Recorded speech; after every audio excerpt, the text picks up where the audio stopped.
11. Soal UM-UGM tahun 2013. Persyaratan untuk tumbuhnya hutan bakau adalah 1. Air yang tenang. 2. Ada endapan lumpur. 3. Air yang payau. 4. Adanya plankton. Hutan bakau atau disebut pula sebagai hutan mangrove.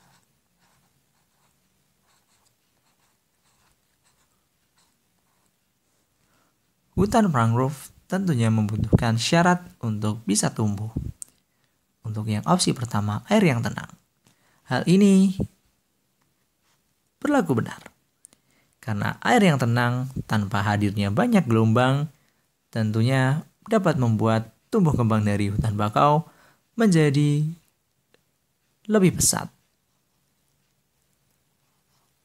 Dalam hal ini, air yang tenang menunjukkan air tersebut tanpa gelombang besar yang dapat merusak tanaman-tanaman bakau. Kemudian opsi kedua, adanya endapan lumpur juga merupakan jawabannya. Hal ini hutan bakau umumnya ditunjukkan melalui ciri yang bersifat rawa-rawa dan juga terdapat suatu endapan lumpur atau sedimentasi.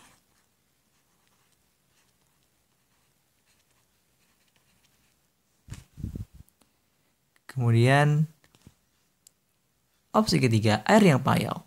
Artinya terdapat campuran antara air laut atau air asin dengan air tawar. Opsi ketiga juga relatif benar. Karena umumnya di hutan bakau atau hutan mangrove ini terdapat suatu pertemuan antara air tawar dengan air laut. Sedangkan opsi kelima bukan merupakan jawaban. Karena umumnya plankton terdapat di lautan luas, bukan di hutan bakau. Maka opsi yang tepat menjawabnya adalah opsi nomor 1, 2, dan 3. Maka jawabannya adalah opsi A.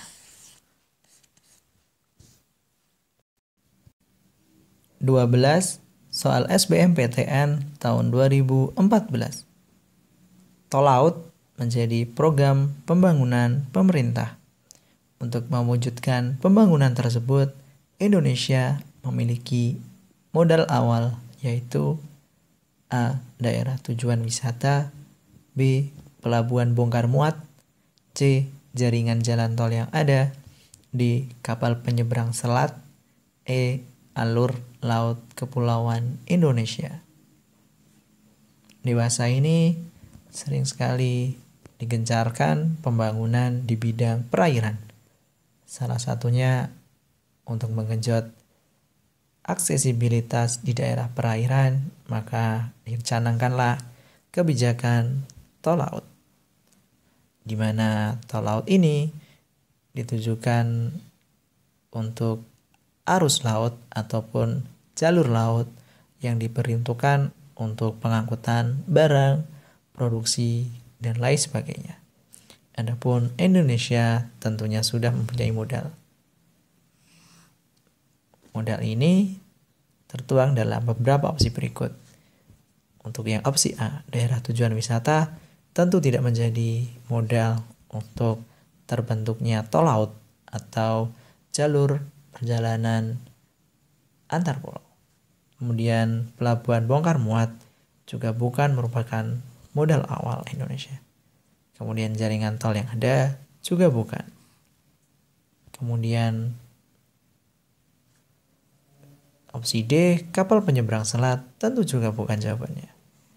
Maka opsi yang tepat adalah opsi E, alur laut kepulauan Indonesia atau bisa disingkat menjadi ALKI. Apa itu ALKI? ALKI merupakan suatu ketetapan alur laut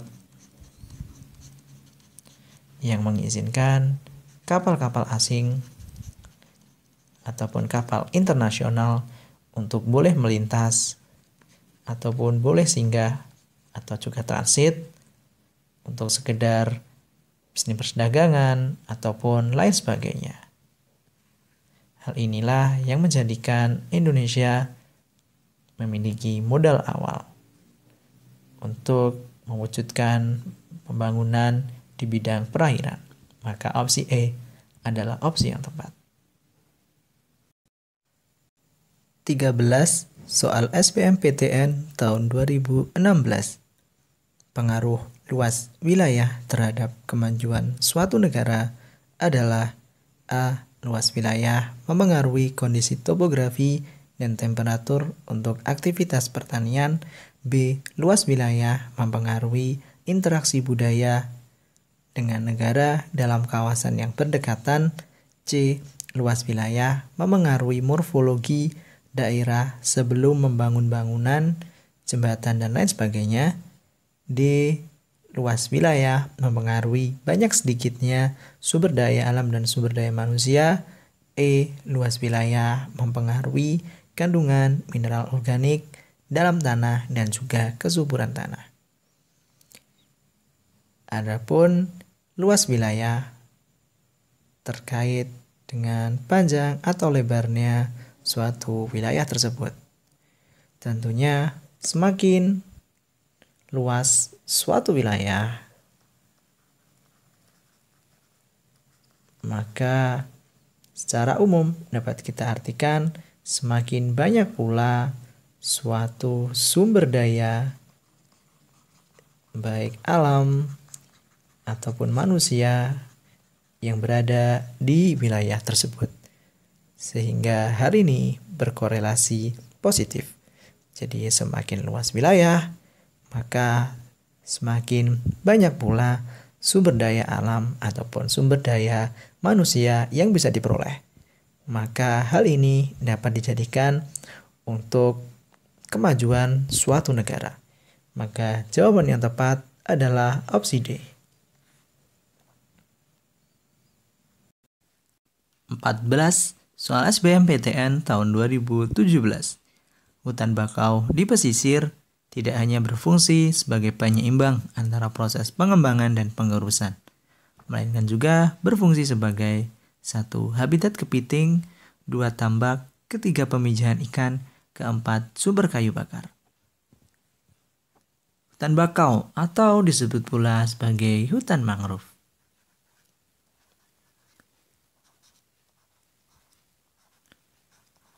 Hutan mangrove atau hutan bakau ini mempunyai sifat berupa rawa-rawa dan juga terdapat suatu sedimentasi atau mempunyai ciri berlumpur. Adapun hadirnya hutan bakau menimbulkan berbagai fungsi. Fungsi di sini kita bisa melihat sebagai adanya ekosistem. Untuk hadirnya berbagai macam hewan-hewan ataupun tumbuhan. Untuk opsi yang pertama, habitat kepiting. Opsi 1 bernilai benar. Karena di rawa-rawa umumnya terdapat berbagai macam hewan. Seperti halnya kepiting, udang, katak, dan berbagai macam ikan. Maka opsi 1 termasuk tepat. Kemudian opsi 2, tambak. Adapun hutan mangrove akan berkontradiksi dengan hadirnya tambak. Tambak dalam hal ini berupa sebuah kolam yang ditujukan untuk budidaya. Maka tambak dalam hal ini bukan merupakan jawaban. Adapun hutan mangrove umumnya masih bersifat alami atau asri, sehingga tambak bukan merupakan jawaban. Kemudian opsi ketiga, pemijahan ikan. Hal ini juga berlaku benar, karena fungsi dari hutan bakau terdapat sebuah ekosistem yang menampung berbagai macam jenis hewan-hewan rawa. Kemudian sumber kayu bakar juga bukan merupakan jawaban. Maka opsi yang tepat adalah nomor 1 dan juga nomor 3. Maka jawabannya soal ini adalah opsi B.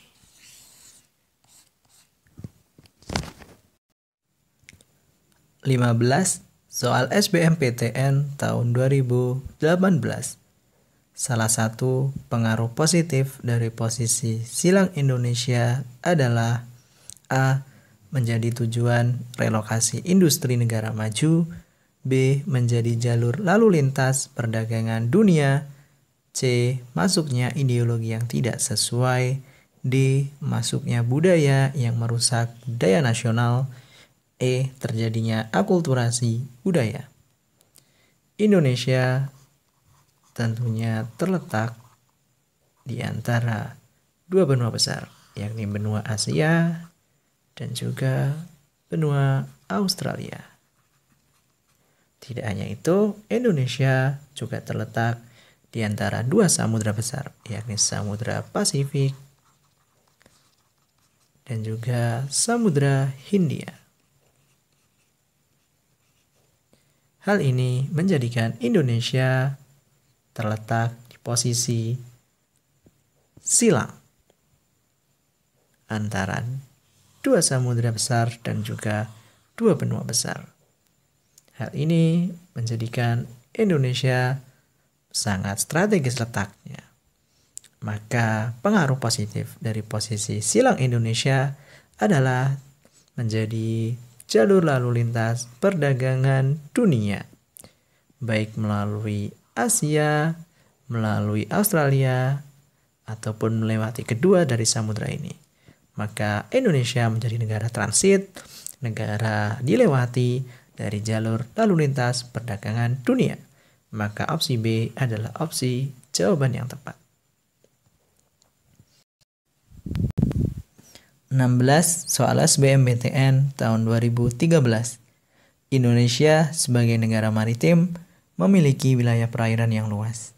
Adapun luas perairan Indonesia sekitar titik dari total luas Indonesia. A 5%, B 15%, C 35%, D 55%, dan E 80%. Perlu kita ketahui bahwa Indonesia mempunyai wilayah perairan yang luas dibandingkan wilayah daratannya. Atau wilayah perairannya memiliki perbandingan 2/3 dari wilayah Indonesia. Yang artinya wilayah Indonesia didominasi oleh wilayah perairan. Atau kalau kita membuat persen dari 100%, maka adapun perairan Indonesia sekitar 80% dari total luas wilayah Indonesia. Adapun sisanya 20% adalah wilayah daratan. Maka opsi yang tepat untuk menjawab soal berikut ini adalah opsi E, 80%. Adapun bahkan di dunia ini, opsi perairan juga lebih banyak, yakni 70%. 17. Soal SBMPTN tahun 2018. Indonesia memiliki lautan dan selat yang luas. Hal ini menyebabkan Indonesia A. memiliki iklim tropis, B. dipengaruhi oleh angin monsun, C. bebas dari hembusan angin taifun atau angin topan, D. memiliki kelembaban udara yang tinggi, E. memiliki rata-rata suhu tahunan yang tinggi. Indonesia memang didominasi oleh lautan yang cukup luas. Apa pengaruhnya terhadap negara Indonesia? Perlu kita garis bawahi bahwa iklim di Indonesia adalah iklim tropis, sehingga mempunyai ciri yakni menerima panas atau mendapatkan sinar matahari sepanjang tahunnya. Sehingga ketika terdapat suatu tubuh perairan, maka yang terjadi adalah sinar matahari itu menyinari tubuh perairan dan terjadilah suatu evaporasi atau terjadi suatu penguapan. Kemudian pada akhirnya terciptalah suatu kelembapan udara yang tinggi hasil dari penguapan tersebut. Karena dari penguapan tersebutlah nanti terbentuk awan dan nantinya akan terjadi hujan di suatu tempatnya. Maka opsi D adalah opsi jawaban yang tepat. 18. Soal UM-UGM tahun 2017. Selat berikut ini yang di dalamnya terdapat batas teritorial, batas ZEE, dan batas landas kontinen adalah A. Selat Karimata dan Selat Flores, B. Selat Sunda dan Selat Timur, C. Selat Malaka dan Selat Karimata, D. Selat Flores dan Selat Sunda, E. Selat Malaka dan Selat Timur. Kita artikan terlebih dahulu adanya selat. Selat merupakan suatu laut sempit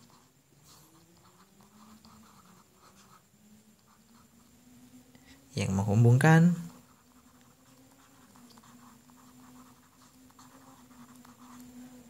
dua pulau. Selat merupakan laut sempit yang menghubungkan dua pulau. Mari kita gambar wilayah Indonesia.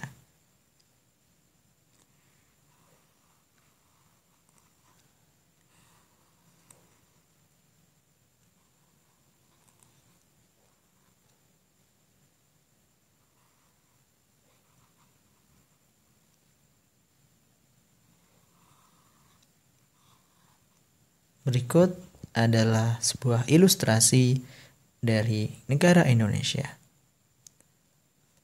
Indonesia memiliki beberapa laut sempit atau selat di seluruh wilayahnya. Adapun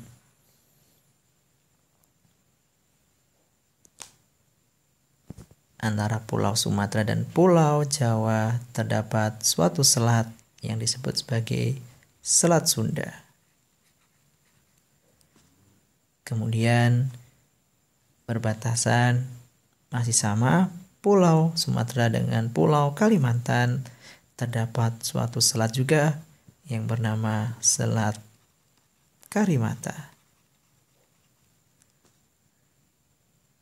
Kemudian di daerah atasnya lagi tentu tidak mengenal negeri atau negara Malaysia.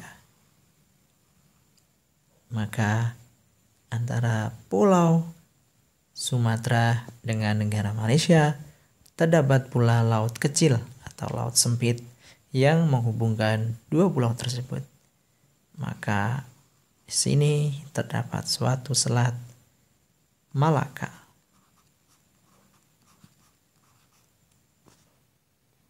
Kemudian kita beralih ke sebelah timur, di mana di sebelah selatan dari Papua terdapat benua Australia.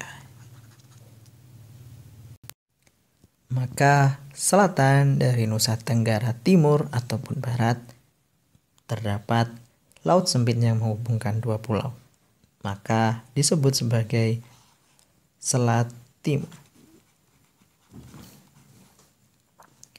Adapun dari beberapa selat ini dapat ditarik batas teritorial sejauh 12 mil, batas CEE dan kontinen yang sejauh 200 mil.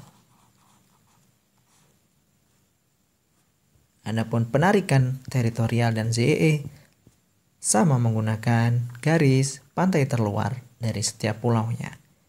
Maka selat yang cukup panjang dan bisa ditarik batas teritorial, ZEE dan juga landas kontinen adalah selat yang tentunya memiliki panjang dan juga lebar yang cukup luas.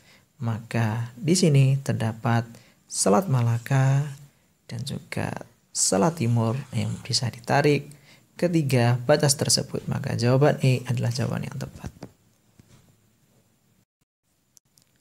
19. Soal SBMPTN tahun 2018.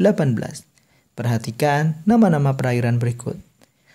Alur Laut Kepulauan Indonesia atau disingkat ALKI, jalur 1 berdasar perairan tersebut ditunjukkan oleh nomor 1, 2, dan 3, B, 1, 2, dan 4, C, 2, 3, dan 5, D, 2, 4, dan 5, E, 3, 4, dan 5. ALKI atau Alur Laut Kepulauan Indonesia merupakan suatu ketetapan alur laut yang boleh dilewati oleh kapal-kapal asing atau kapal-kapal internasional. Sehingga algi ini mengatur jalur masuknya kapal-kapal asing yang ingin singgah ataupun sekedar hanya ingin melewati Laut Indonesia. Adapun algi ini dibagi menjadi beberapa jalur. Adapun terdapat 3 jalur yang ditunjukkan oleh algi ini. Kemudian bagaimana dengan jalur 1? Maka jalur 1 dapat kita gambarkan melalui peta berikut.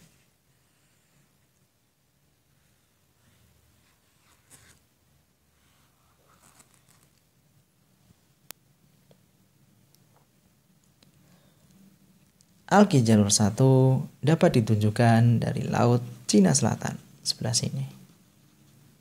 Kemudian bergerak ke selatan melewati yang pertama melewati Laut Natuna.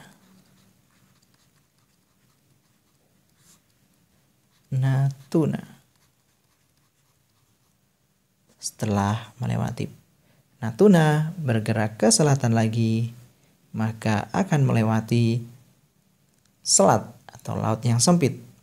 Maka selat tersebut dinamakan sebagai Selat Karimata.